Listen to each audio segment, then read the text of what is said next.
The second coming of Christ iprogram yakanangana nekudzoka kwa Jesu Kristu. Idi, Jesus is coming again. Asi mukati meBhayibheri zvinoita sekunge paachauya tinenge tisiri kumachechi, tinenge tiri kudzimba, kumabasa, kuminda nekumwe kwakadaro. Muprogramu inoyi ndina mukoma Gift Rodzi. Tati timboteera kudzimba kwatinoswera. Ichokwadi chiri kutaurwa naCaston Betera. Jesu haazouyi tiri kuchechi kana panzvimbo dzekunamatira. Achauya tiri kwatinoswera kwakasiyana-siyana. Ikoko kwacho kwatinoraramira. Kungaa kumabasa, kuzvikoro, kudzimba. Ndosaka tati muchirongwa chinechi, titenderei timbozotandarira ikoko kwamunoswera, kwamunoraramira. Vari kutiisira musign language muzuva ranhasi ndiShailet Chakabveyo. Mukoma Gift, kwazisai vateereri. Tinotenda. Vateereri, tinokuchingamidzai kuchirongwa The Second Coming of Christ. Lesson yedu, rukuro yedu yanhasi, iri kususukidza patakasira muchidzidzo chapfuura. Muchidzidzo chapfuura taiti dziri kufushirwa mumisha umu part 3. Saka nhasi tiri kuti dziri kufushirwa mumisha umu part 4. I-continuation yechidzidzo chatakatanga vhiki rapfuura. And Pastor Rodzi ndo vachatitungamirira mulesson iyoyi. Mukoma. Takaona mambo David achiwa mukadzi wemunhu. Ndokuvata naye. Yes. Murume wake musoja ari kuhondo. Ndo pawakaona kuti ane pamuviri. Kwakuti musoja uya adzoke. Kwakumboedza kumutenda kumba. Aramba achiteererawo mitemo yaMwari yaiti hakuna musoja anonorara kumba vamwe ari kuhondo. Kumbomudhakisa aramba. Kwakuzoronga kuti kunyora tsamba kuna komanda kuti rega isa murume uyo panopisa hondo, umusiya ari ega afe. Alright. Joabi ndobva aitawo saizvozvo. Zveshuwa Uriya akaiswa kwaipisa.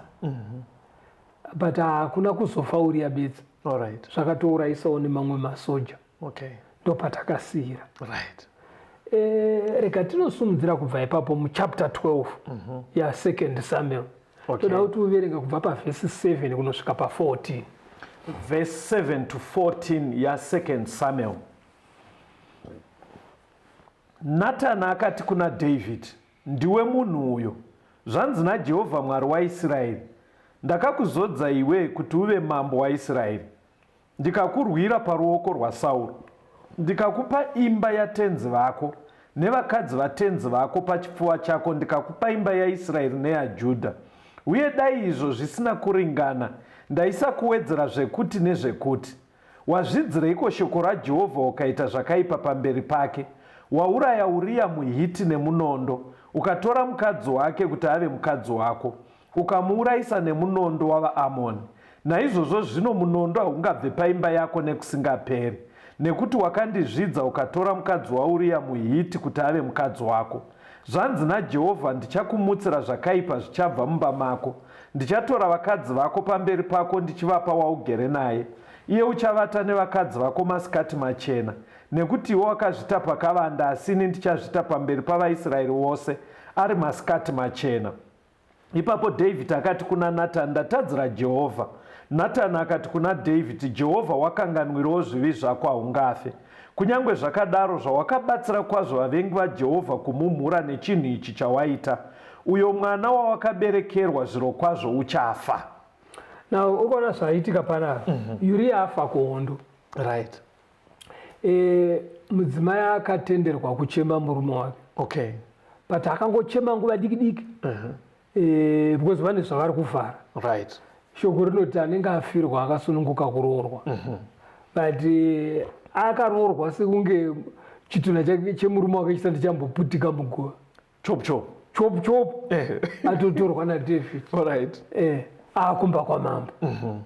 Saka zvadaro manje akatonobereka mimba yaye yakazokura ikatozozvarwa mwana. Saka kwaari akava successful. Akati ndavhara kachitema. Yafushirika. Yafushirika. But zviya zvataiti manje kune unogona kufushira pamatare pano pasi.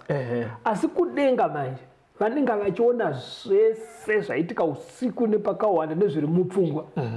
Kudenga ndobva vatuma Nathani muprofita kuti enda unotsiura David. Ndobva asikotaura kanenge karungano kuitira kuti mambo vanyatsoona kuipa kwenyaya yacho. Mambo vazviona ndobva vazvitonga vakati munhu akaita ane hunhu hwakadai ndafi. Zvikanzi naNathani ndini. Maka unonzwa zvotsanangurwa naNathani.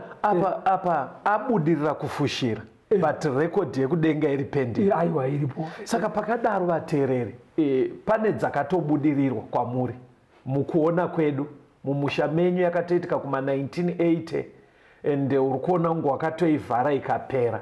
Maybe kuuya kuri kuita lesson inoi pauri kutoteerera chidzidzo chino, maybe ndimwari ari kukureminder kuti kumatare ekudenga iri pending. Amufunge kudaro ndizvo zvawagona kuti munhu vasari vari pane zvinoda kugadziriswa iwewe naMwari kuti ifambe zvakanaka. Yesu mugombe. Saka ndobva zvachinzi manje tarisaone iwewe pfambi dziriko dziri kutotsvaga vekutadza navo. Iwe wosiya pfambi idzodzo unotora mukadzi wemunhu.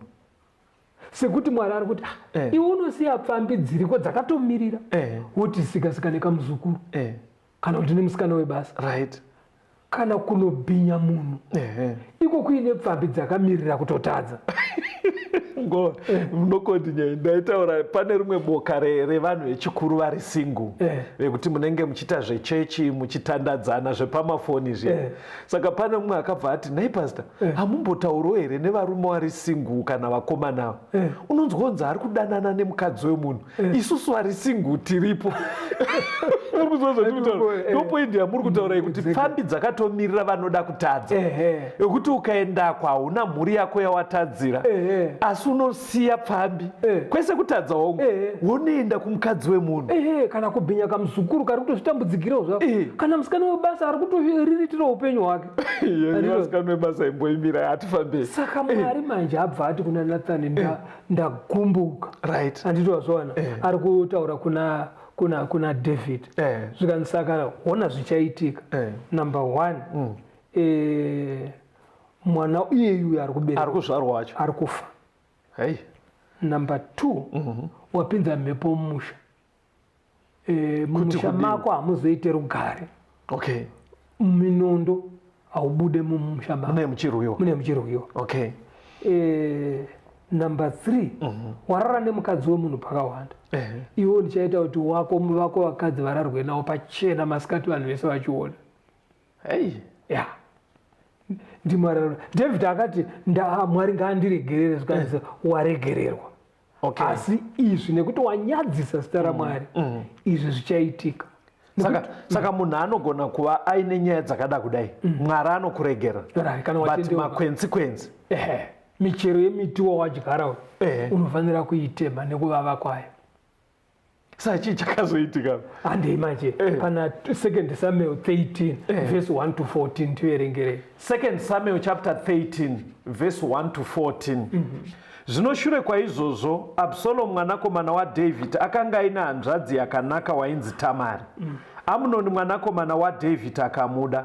Amunoni akatambudzika akarwara pamusoro paTamari hanzvadzi yake nekuti yakanga iri mhandara. Amunoni akaona kuti haangamuite chinhu. Asi Amunoni akanga ane shamwari yainzi Jonadhabhi mwanakomana waShimea mukoma waDhavidhi. Zvino Jonadhabhi wakanga ari munhu waive nemano. Iye akati kwaari, nhandi mwanakomana wamambo, wakaondereiko kudai mazuva ose? Haungandiudze here? Amunoni akati kwaari, ndinoda Tamari hanzvadzi yemunin'ina wangu Absalomu. Jonadhabhi akati kwaari, vata panhoo dzako uzviite semunhu anorwara. Zvino kana baba vako vakasvika kuzokuona uti kwavari, ndokumbirawo kuti hanzvadzi yangu Tamari auye andipe zvekudya ndidye, agadzire zvekudya pamberi pangu, ndizvione ndizvidye pamaoko ake. Naizvozvo Amunoni akavata pasi akazviita semunhu anorwara. Zvino mambo akati achisvika kuzomuona, Amunoni akati kuna mambo, ndinokumbirawo kuti Tamari hanzvadzi yangu auye andibikire zvingwa zviviri ndichizviona kuti ndidye pamaoko ake. Dhavhidhi akatuma shoko kumusha kuna Tamari akati, enda zvino kumba kuna Amoni hanzvadzi yako umugadzirire zvekudya. Naizvozvo Tamara akaenda kumba kwehanzvadzi yake Amnoni. Iye akanga avete pasi. Akatora mukanyiwa akakanya, akaumba zvingwa achizviona, akabika zvingwa.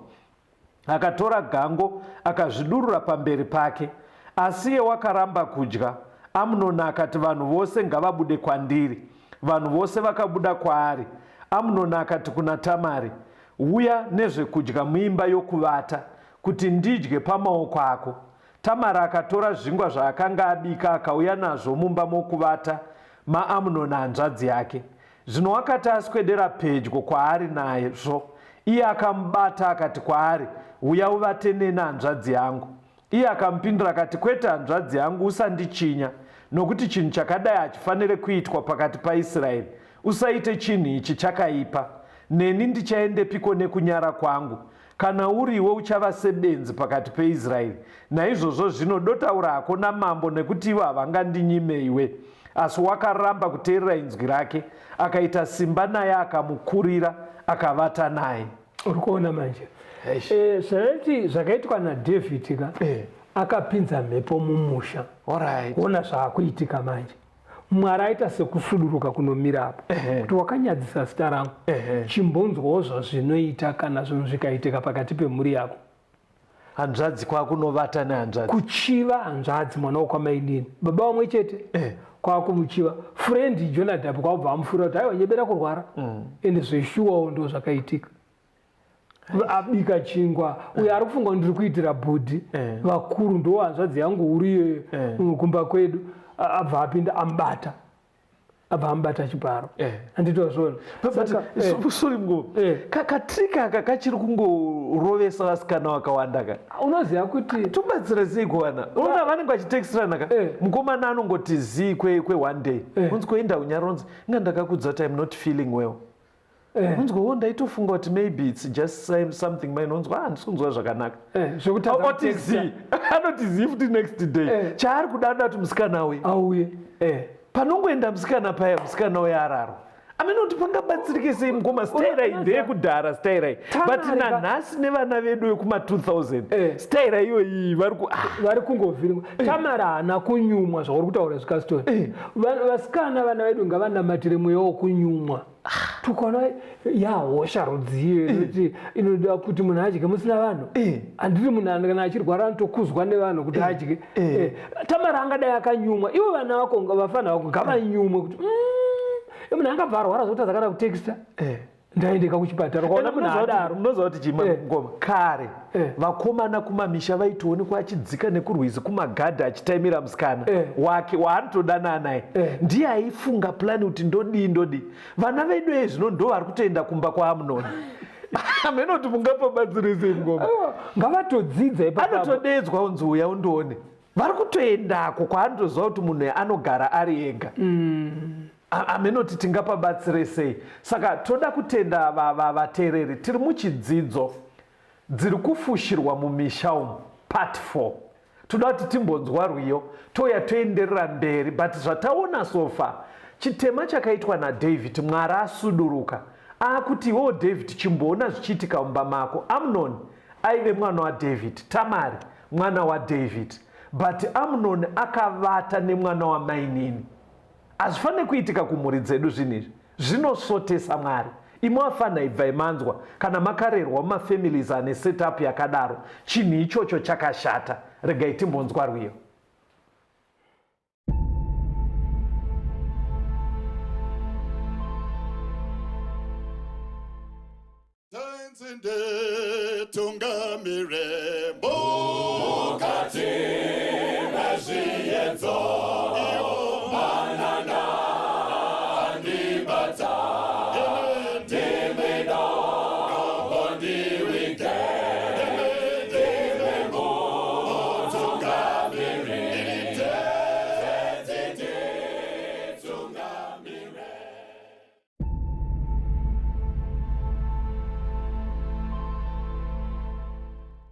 Chidzidzo chiri kuti dziri kufushirwa mumisha umu part 4.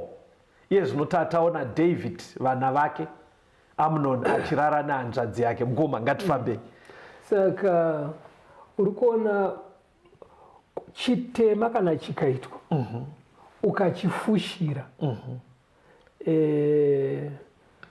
nyaya yako yapera pamatare evanhu. Okay. Asi chitema igoka munyama. Okay. Alright. Chinokudhonzera munyama, chinopinza mhepo mumusha. Ndo chinowikena vana. Ona Amunoni kutadza kuzvidzora kuda hanzvadzi. Ari kuwikenwa nechitema chakafutsirwa nababa mumusha. Okay. Andiri kuona. Saka ndo chavhurira mhepo manje ichocho. Okay. Now, mira uone kwazviri kuenda. Alright. Because ndoda pamati kukoka minyama. Ndinombotaura nematereri pamwe pacho muchingoti pastor ndingori munhu ane munyama zvichizodai. Hatisi kuti zvataura pastor ndo reason yeminyama yese. But muchaona kuti mukafollowa chidzidzo mafambiro achiri kuita zvinobva zvanyatsobuda kuti ndofunga nyaya yakaita seminyama nekuti mumusha mapinda mhepo hadzizi nyaya dzinoda kuenda kuvaprofita venhema. Hadzizi nyaya dzinonzi ndipeiwo kundiso ndigadzirise. Inenge nyaya inotoone chekuita neconduct yenyu mukati memhuri imomo. Because kuna vakawanda vanotodida woenda kuvaprofita venhema unzwa bvisaiwo munyama uri pandini, anotoenda kung'anga yeti haadi kuadjusta unhu hwake. Ngatifambe mukoma maamuchiti kudii. Saka regera tiende pamberi ka unoona kwayakazosusukidza ikaenda nyaya iyoyo. 2 Samuel 13 vhesi ya 19 enda uverenge kunosvika pa23. Alright. 2 Samuel chapter 13 verse 19. Zvino Tamara akaisa madota pamusoro wake, akabvarura nguo yake yakareba ine maoko, akabata ruoko rwake pamusoro wake, akaenda achichema. Absalomu hanzvadzi yake akati kwaari, Amunoni hanzvadzi yako akanga ari kwauri here? Chinyarara hako hanzvadzi yangu. Iyeye hanzvadzi yako, usazvidye mwoyo nemhaka yechinhu ichi. Naizvozvo Tamara akagara ari oga mumba maAbsalomu hanzvadzi yake. Asi mambo Dhavhidhi wakati achinzwa izvi zvose akatsamwa kwazvo. Asi Absalomu haana kutaura chinhu chakanaka kana chakaipa kuna Amunoni, nekuti Absalomu akavenga Amunoni nokuti wakanga achinya hanzvadzi yake Tamari. Zvino makore 2 akati apfuura, Absalomu akanga aine vaveuri vemakwai paBhaari Hazori pedyo neEfuremu. Absalomu akakoka vana vose vamambo. Now chii chiri kuitika panapa? Tamara abhinywa azobuda. Tamara anombovanza nyaya yake. Unoona ndo pane chimwe chidzidzo chinofanira kuti chizikamwe. Vana vazhinji mudzimba umu vari kuti kana vabhinywa vakabatwa nana sekuru, vakabatwa nana bamunini, vakabatwa nana bamukuru, havasi kutaura. Uye akagona kapi? Tamara akagona because akabva angoti aiva akapfeka hembe yaipfekwa nevana mhandara, vanasikana vamambo. Akabva abvarura hembe iyoyo. Alright. Kuratidza kuti inina musanditore sezviya. Handiti wazviona. Saka vana vemazuva ano kana kutya kuti vanhu vanozoti saka usiri mhandara, kana kuti vanenge vatsindidzwa, kana kuti vanenge aiswa banga pamutsipa, hatizivi, havasi kutaura manje. Mandiokidza maridzo yandakambonzwa umwe muparidzi achiparidza averenga pandima aitaura zvedressing, aibatsira vana vedu asikana. Zvikanzi uri kupfeka hembe yakabvaruka kudaro, pfupi pfupi kudaro, asi unoda kungotizivisa kani kuti hausisiri mhandara. Unoona Tamara akabvaruka. Aida kungoburitsa kuti vana vari kupfeka zvinhu zvakabvaruka zvipfupi. Saka aida kuburitsa kuti kazhinji index munongedzo wekutoti zviri mwana uyu ndofunga zvakatovhiringika, hatifambe hedu mukoma. Saka akabva audza hanzvadzi yake Amunoni. Akabva ataura. Amunoni uri kuona pane chimwe chinhu chaaita, haana kupopota, haana kuita sei. Akangoti hai hanzvadzi yako regerere kashira, asi hanzi pamwoyo anga akamuvenga. Nanzi haana kutaura chinhu chakanaka kana chakashata, angoramba aita kunge zviri normal. Ona kuna David. David anoshatirwa, ashatirwa zvongoguma nekushatirwa. Hanzi hapana futi zvaakaita. Itona ndo zvaakuita vana pamba. But kwaIsraeri kwakune murayiro waMwari waiti munhu kana akabhinya munhu ngaaurayiwe. Zvikuru sei abhinya hama. Saka aive nemhosva mbiri, kurara nehama nekubhinya munhu. Amunoni. Saka mhosva dzese idzodzo rufu. David haana chaakaita. Unoziva kuti chimwe chaimupedza simba chii? Aiti kuti adedze dare otarisa Bhatishebha achirimo mumusha waainayo aive mukadzi wauriya. Saka zvaimupedza simba mai. Unoziva kuti pane nyaya dzinoitika mumisha ka ndazoona kuti sei simba richipera.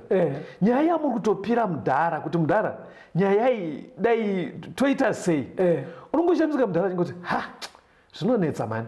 Unoshaya kuti zvekuti nezera rako ka unongoitoona kuti nyaya iyi iri pachena iri simbu, toda kungoti angotiudza totoita, but unoona mudhara mukuru achiti zvonetsa mani. Ndazoona anenge akakiwa, iye anenge akasungwa nedzake, saka haagone kuekta zvachose. Ndosaka chinzi kana uri mutungamiriri mumhuri kana munharaunda, iva munhu anofamba zvakanaka, ugowana simba rekutsiura zvakashata. Because kune dzimwe nyaya mukoma dzauntoona kuti idzi ka masmo iduku, but unoshamisika munhu wacho achingoti zvinonetsa mani. Kushe kuti chiri kumwe namba akasungwa nedzakewo. Ati akada kuti afunge kuti mufana itodedza dare ndidedze varume tigare, ofunga Bhatishebha. Plus maonero andiri kuita mukoma ka Mwari ndofunga ari kuti iwewe ndakakuona uchivata naBhatishebha. Saka David ari kunzi inini Mwari ndambobva, chimboendawo pachinzvimbo changu, chiona vana vako vachirarana, uone kurwadza kwazvinoita. Handiti wazviona? Mwari ari kuti inini ndakarwadziwa semubereki wenyu mese, uona kurwadziwa kwandakaita. Izvo zvinorwadza zveishuwa. Enda verenga Mirai pane pfungwa yamandiri. Pane vana vachiri kukura vasati vatosvika zera naAmnoni, vari pamba pana arrangement fanika yaDavid. Mai vobva vaudza baba kuti uyu mukomana uyu tendai, ndo zvaari kuita pavari kutamba nevamwe kurodhi. Ari kupota achivabvisa hembe, achivabvisa hembe dzemukati. Kana kachiri kamukomana kadiki, sababa unofanira kuita sei? Ngakarohweka. Saka zviri kuitika manje unonzwa inzi baba manje anotoshaya kuti kamwana kanoshereka, unotozwa achikarumbidza aine vamwe ana baba kuti aka kamfana aka kachandinetsa kamfana kakafana iye baba wacho. Anditi kanida kutotanga kurohwa kari zera iroro. Anditi unotoona vana vano achiti uripota kuna mama Brian zvaanga achita tiri uko, anga achititi bvisai hembe, achititi ungonzwa yongosiwa yakadaro. Ndikuona kunge ndopanototangira problem ipapapo. Ngarohwe mwana right. Enda paverse 26 kuenda pa29 uone kana mukazviregera, because sora rawasiya mumunda rinotumbuka. Okay. 2 Samuel 13 verse 26. Zvina Absalomu akati, kana musingadi henyu ndinokumbira kuti mukoma wangu Amnoni aende nesu. Mambo akati kwaari, iye anofanira kuendereiko newe? Asi Absalomu akamukurudzira akatendera Amnoni nevamwe vana vose vamambo kuenda naye. Zvino Absalomu akarayira varanda vake akati, tarirai zvakanaka zvino, kana mwoyo waAmnoni wofara newaini, ini ndikati kwamuri, urayai Amnoni. Imi munofanira kumuuraya musatye henyu. Handizi ini ndakurayirai here? Tsungai mwoyo muve neumhare. Zvino varanda vaAbsalomu vakaitira Amnoni sezvakanga zvarayirwa naAbsalomu. Ipapo vanakomana vose vamambo vakasimuka mumwe nemumwe akakwira mbongoro yake akatiza. Uri kuona zvaitika panapa? Kwapera 2 years. Yes. David haana kudaidza dare rimuchakugarira nyaya. Okay. Asi riri kumudya mumwoyo. Iye ari kuwikenwa nechitema chake, because achine mukadzi wemunhu waainaye. Iye Amnoniwo haana kutendeuka. Right. 2 years dzese. Uyo Absalomu pamwoyo pake achine hasha, saka oronga pati kufamba kwake. Hanzi akadedza akati ndine pati kufamba. David akanyuma ndobva aramba kuenda, because vanhu vakuru kavanenge vachinyatsoona ichi mukomana ichi, akanyuma haana kuenda. Saka but Amnoni manje akaenda. Mukoma, nemaperera aita nyaya pandaiverenga, pamwe ndiri kuita mistake. Zvakaitwa Amnoni handizve here zvaida kutoita Absalomu kuna baba? Ndosaka ndiri kuti akanyuma. Dai kuri kuti havana kuramba. Ini mudhara inotsvairwa.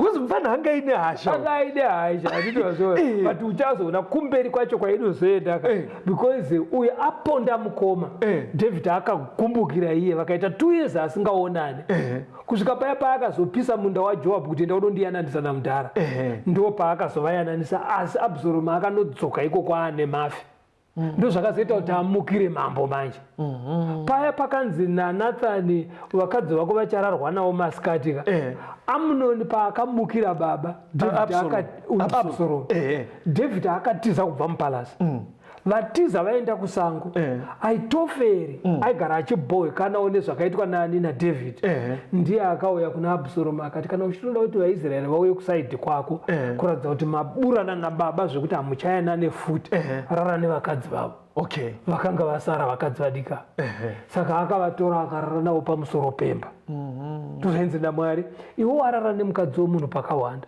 vako vachararwa navo masikati saka uri kuona kunotogumira nyaya yacho chii chaita kuti Abhusaromu aponde Amunoni ndaichiverenga mune rimwe bhuku rinonzi Patriarchs and Prophets papeji 727 Patriarchs and Prophets uchienda kupeji 728 panoti ipo kana vabereki kana kuti vatungamiri vakasaita basa ravo rekutsiura nekuranga chitema chaitwa hanzi Mwari zvaanoita anotora nyaya iya ogara iye pakugadzirisa nyaya iyoyo saka zvaanoita ndezvekuti anosudurudza simba rake protection yake inodzivisa mweya yetsvina inodzivisa zvakashata anoisudurudza simba riya nechiyero chinoenderana nechitema chakaitwa kuitira kuti pasumuke chimwe chitema chinoripa icho chinoranga chakaitwa icho asi chiri chitema saka Mwari akasuduruka ndobva paita kuti Abhusaromu aranga zvakaitwa naAmunoni asi achiranga nechimwe chitema dai vakatora dare remusha vakanoranga uyu kumuuraya sezvinotaurwa nemutemo hapana aiita musha kana utombodzoka kuti aenda padara apo saka zvinoita Mwari manje mumisha umu panyaya dziri kufushirwa dziya idzi dzisingagarirwe matare hakuna nyaya inoitika Castoni mumusha pasina vakuru vari kuzviziva vakuru vanozviziva but vane nzira dzekumaneja nadzo misha dzavanongosiya kuti paite sekunge pane rugare asi harisi rugare mukaita rugare pasina blessing yaMwari harisi rugare saka Mwari manje padare rekudenga vane mhepo dzavanotendera kuti dzipinde mumusha kuzobvoronga rugare nekuda kwemhosva dziri mumisha saka kufushira maperero ari kuita nyaya iyi ari kuratidza kuti nyaya hadzifanira kufushirwa ngadziitwe ngadzigadziriswe Abhusaromu anga ine hasha mukoma but mamboona here kana nemi wateereri pane zvandaobserva pandandichiverengera mukoma rwodzi pachidzidzo ichi kuti kumashure uko David akadhakisa Uriya panapa taona futi Abhusaromu achidhakisa Amunoni ndobva taona futi kuti nyaya dzacho dziri kungonofanana zviri kuita kunge zvinonzi tikaramba tichifushira tiri kungodyara kuzokohwa exactly zvatakaita tikafushira mukatarisa mafambiro acho ari kuita nyaya dzacho dziri kuita kunge kungodzokorora nyaya idzodzo dzimwe chete idzo saka mukoma pamadaiso muri kuramba muchingoyanika mhuri dzedu muri kuti tipei last word tiri kuti pane dzakafushirika mumamisha umu gadzirisai nyaya vanhu vaMwari tendeukai padziri vane zvavakaita tendeukai moenda kuna Mwari kana usingazive kuti ndinogadzirisa sei ukati Mwari ndiratidzei nzira dzekugadzirisa nyaya dzangu Mwari vanokutungamira saka ndoda kutaura nevasikana nhasi ndobva ndataura nemana baba vari kutungamira dzimhuri mwana pamuri kutanga muchimuona kari kaduku kachiita misikanzwa kumahumbwe mwana ngarowe aita misikanzwa akura iri kukanganisa mumisha itai matara acho vana vangu vasikana maona zvakaita Tamari kuti akapinda mumba maive naAmunoni aifana kunyumwa saka vasikana panhamba dzamuchapiwa foni napasta ndokumbira kuti muise meseji unotaura zita rako kana wakasununguka utaura kuti pasta tazvinzwa ndicharamba ndichinamata kuti Mwari andipe simba rekunyumwa. Vanofanira kunyumwa kuona kuti panapa mukomana arida kurara neni. Vana baba ngatitei matare, kana mazvinzwa isai message moti pastor tazvinzwa, vapei phone number. Ndinoda kupai phone number, mukaona paine zvaitika endesai dzimwe nyaya kune vemitemo. Vanhu varangwe, zvinobvisa rushambo kamumusha. Thank you. Tibatei pa 0716 452 086 0716 452 086. Mwari vave nemi, tisangane muchikamu chinotevera.